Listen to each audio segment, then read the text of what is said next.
Episode में आपने देखा कि क्लॉक टावर पे सीजन 3 ने कब्जा कर लिया होता है, तो हिप हॉप उसे चेतावनी देने के लिए अपने सैनिक भेजता है, पर वो उन्हें मार देता है और हिप हॉप के पास संदेश भिजवाता है कि अगली बार ऐसी गलती की तो वो पीक पे हमला कर देगा। और रात को सीजन 3 का सलाहकार उसे सलाह देता है कि बाडम पे हमला कर देना चाहिए, पर सीजन 3 नहीं मानता और के गुस्से में आके उसे मार देता है। अब आगे हुए।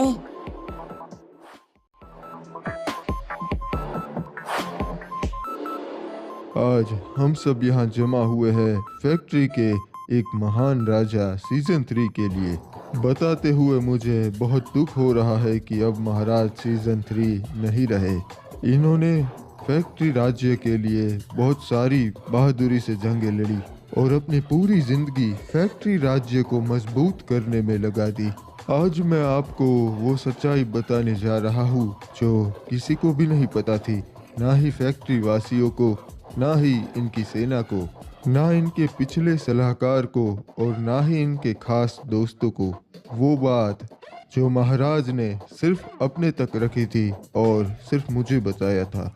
महाराज को एक गंभीर बीमारी थी जो 3 साल से इन्हें परेशान कर रही थी और कल रात को इसलिए इन्होंने दम तोड़ दिया। अरे बाबा, पर हम तो सीजन 3 महाराज के पक्के दोस्त थे। हमको इस बीमारी के बारे में कहीं को नहीं मालूम पड़ा और ऐसे कैसे रात को ये चले गए। वो तो महाराज को ही पता होगा कि उन्होंने आपको क्यों नहीं बताया सरदार डीनो। और इसी बीमारी के चलते रात को वो चल बसे। उन्होंने बताया था कि यह बहुत खतरनाक बीमारी थी और अब हमें नया राजा चुनना होगा। महाराज का कोई भी वंशज नहीं था और ना ही इनका कोई भाई।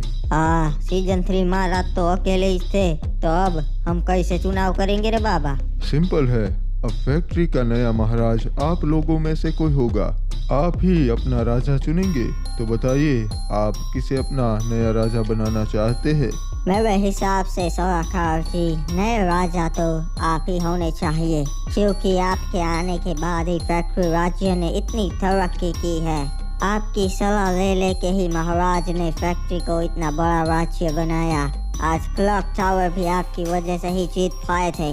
सही कहा सलाहकार जी, आप ही फैक्ट्री के नए राजा बनने चाहिए। तो क्या आप सभी लोग यही चाहते हैं कि मैं फैक्ट्री का नया राजा बनूं? सिर्फ चाहते ही नहीं, हमने तो आपको नया राजा मान भी लिया है। हमें पूरा यकीन है कि आप फैक्ट्री राज्य को अच्छी तरीके से संभालेंगे महाराज। मैं अपनी आखिरी सांस तक फैक्ट्री राज्य की सेवा करूंगा और इसे सारी मुसीबतों से बचाऊंगा। फैक्ट्री वासियों, आज से मैं हूँ आपका नया राजा। जी मेरे महाराज, अब आगे क्या करना है? आपको सलाहकार की जरूरत होगी। मुझे कोई सलाहकार की जरूरत नहीं है, मैं अकेला ही काफी हूँ। मेरी फैक्ट्री की सेना, अब हमें आगे बढ़ना होगा। हैंगर कबीले पे हमला करने की तैयारी करो। वहाँ कब्जा करके हम अपना राज्य और भी बड़ा कर लेंगे। जी महाराज, जैसा आप बोले, हम जंग की तैयारी करते हैं। अरे सलाहकार जी, आप रहने दीजिए, अब आपकी उम्र हो चुकी है, कहीं लग जाएगा। अरे बेटा, मेहनत क्या सिर्फ तुम क्रिमिनल से कर सकते हो? अरे सासा, हम कबीले वालों को तो आदत होती है, बचपन से हमें यही सिखाया जाता है। पर आप तो राजा के सलाहकार हैं, आपने ऐसा काम कहाँ किया होगा? अरे मैंने सालों ऐसे काम किए हैं जिसके बारे में तुम सोच भी नहीं सकते। अच्छा, फिर हमें भी कुछ कहानियाँ बता दीजिए कि आपने क्या क्या किया है पहले के जमाने में तो ऐसे औजार भी नहीं हुआ करते थे। लकड़ियाँ वगैरह हम पत्थरों से काटते थे, फिर उनकी बोट बनाया करते थे। बहुत मेहनत लगती थी। एक बोट बनाने में 5-5 दिन निकल जाया करते थे बेटा। आज भी इसीलिए उतना ही ताकतवर हूँ, समझ गए? क्या बात है सलाहकार जी, मानना पड़ेगा, तब तो आप बहुत मेहनत करते होगे। हाँ क्रिमिनल, बहुत मेहनत करता था मैं।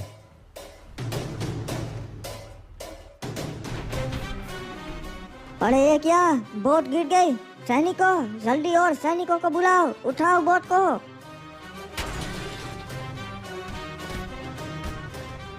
अरे ये क्या, मानना पड़ेगा, सच में इनमें तो बहुत ज्यादा ताकत है। ये क्या, चाचा ने तो कमाल कर दिया, एक मुक्के से बोट को आसमान में उछाल दिया। क्या बात है, ऐसा तो मैंने पहली बार देखा। अरे महाराज को एक खबर बतानी थी, वो तो मैं भूल ही गया, अभी आता हूँ। बेटा एडम, एक खबर है। हाँ चाचा, मैंने देखा आपने बोट को कैसे उछाल दिया। अरे बेटा वो बात नहीं, एक बुरी खबर है। सीजन 3 कल रात को क्लॉक टावर पे मारा गया। क्या, सीजन 3 मारा गया? ये कैसे हो सकता है, ये तो नामुमकिन है। मुझे बड़ा ताज्जुब हुआ ये सुन के। लोगों का कहना है कि वो किसी बीमारी से मरा, पर ये नहीं हो सकता। वो कैसे भी मरा हो, पर हमारे लिए तो अच्छी बात है चाचा, क्योंकि अब हमारी और फैक्ट्री की जंग नहीं होगी। बेटा अब तो हमें और सतर्क रहना पड़ेगा, क्योंकि उसकी जगह पे उसका सलाहकार के नया राजा बना है। और इसीलिए तो मुझे लगता है कि सीजन 3 कोई बीमारी से नहीं मरा। तब तो चाचा उसकी नज़र रिमनाम विलेज पर ही होगी, क्योंकि उसको पहले से यही हथियाना था। और मुझे तो लगता है सीजन 3 के साथ भी इसने ही कुछ किया होगा। ये बिल्कुल भी अच्छा आदमी नहीं है। अरे ये तो फैक्ट्री के सैनिक हैं। कबीले वालों, संभाल के, हम पे हमला हुआ है। शाबाश सैनिकों, सबको खत्म कर दो जो भी हमारे रास्ते में आए। अरे जितने हो सके उतने सामने दुश्मन के सैनिक मार दो। हमारे सैनिक मारने के लिए तुम जिंदा ही नहीं बचे। बहुत बढ़िया मेरी सेना, मुझे तुमसे यही उम्मीद थी। तुमने बखूबी अपना काम निभाया। अब से ये हैंगर कबीला भी फैक्ट्री राज्य का है। जितने भी कबीले वाले जिंदा बचे हैं उन सबको कैद कर लो। और मेरी सेना, अब तैयारी करो बड़ी जंग की, क्योंकि अब हम जंग करने वाले हैं रिमनाम विलेज के साथ। और इस बार हम रिमनाम विलेज पे कब्जा करके ही रहेंगे। क्या सोचा है, कहाँ जाएंगे? अरे महाराज, हमें मिलके राजा हुकोंग के पास जाना चाहिए, क्योंकि वो हमारे राज्य से नजदीक से और बहुत काम आ सकता से। पर बाबू मोसाई, सकुरा के साथ उसके अच्छे संबंध से वो हमसे आंख नहीं मिलाएगा। महाराज वो बहुत समझदार से, वो ऐसी गलती ना करेगा, और अभी उसे हमारी जरूरत से। क्या बात है, पीक के नए राजा महाराज हिपोप आज हमारे यहाँ आए। बताइए महाराज, कैसे आना हुआ? मैं सीधी बात करूंगा महाराज हुकोंग, मेरा क्लॉक टावर चला गया है, वहाँ सीजन 3 ने चढ़ाई कर ली है और मैं उसे वापस लेना चाहता हूँ जंग करके। तो जंग में मुझे आपकी मदद की जरूरत होगी महाराज। हमारे बहुत सारे सैनिक मारे जाएंगे, बदले में हमें क्या मिलेगा?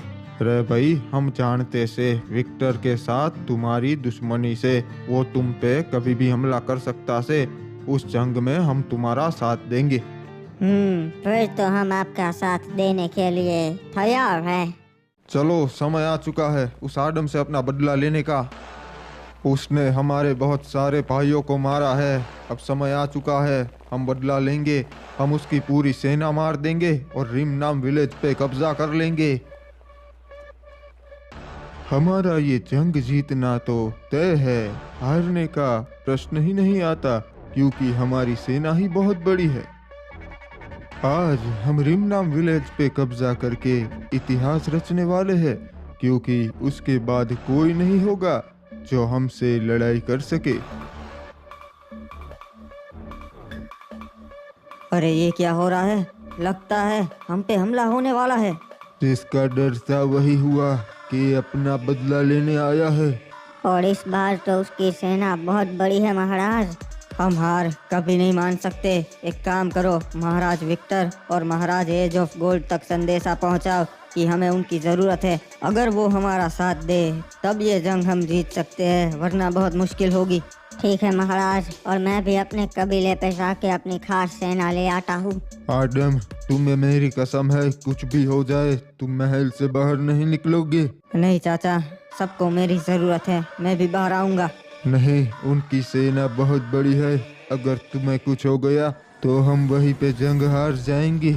ठीक है चाचा, जब तक जरूरत नहीं होगी तब तक मैं बाहर नहीं निकलूंगा। चलो इन्हें इनकी औकात दिखाते हैं।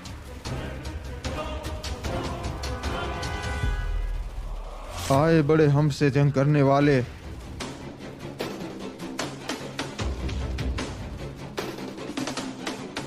नहीं छोड़ेंगे जी, सबको खत्म कर देंगे।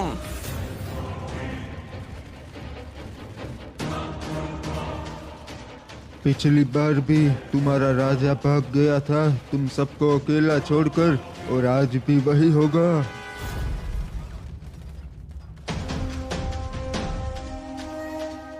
नहीं, इस बार हमारी सेना बहुत बड़ी है, तुम्हारा हारना तय।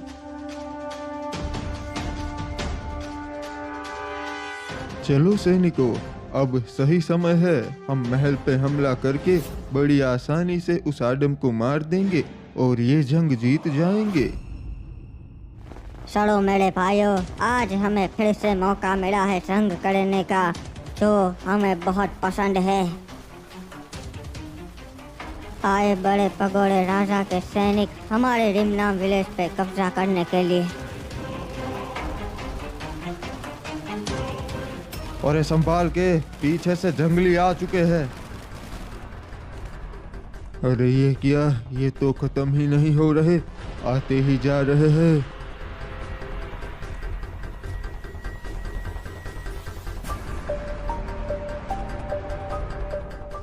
अभी अभी महाराज आदम का सैनिक आया था संदेशा लेके, उन्हें हमारी मदद चाहिए। फैक्ट्री वालों ने उन पे हमला कर दिया है। वहाँ पे तो अभी के राज करता है और उसके पास बहुत बड़ी सेना है। सही कहा महाराज, अगर हम उनका साथ देंगे तब भी उनका जंग जीतना नामुमकिन है। सही कहा, हम फालतू में ही अपने सैनिकों की जान नहीं गंवा सकते। जी महाराज, इसीलिए बेहतर यही रहेगा कि हम जंग में उसका साथ ना दें।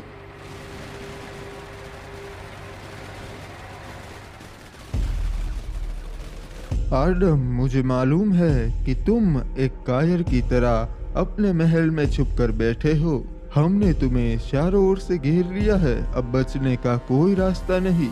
अभी हमारे महल में कितने सैनिक हैं? अरे महाराज, 10 सैनिक है। तब तो इन्हें मारना नामुमकिन है। कम से कम 50 सैनिक हो गए जो हमारे महल को घेर कर खड़े हैं। आदम, अगर जिंदा रहना चाहता है तो बाहर निकल और आके मेरे पैर पकड़ के गिड़गिड़ा, तो शायद मैं तुझे जिंदा छोड़ दूं।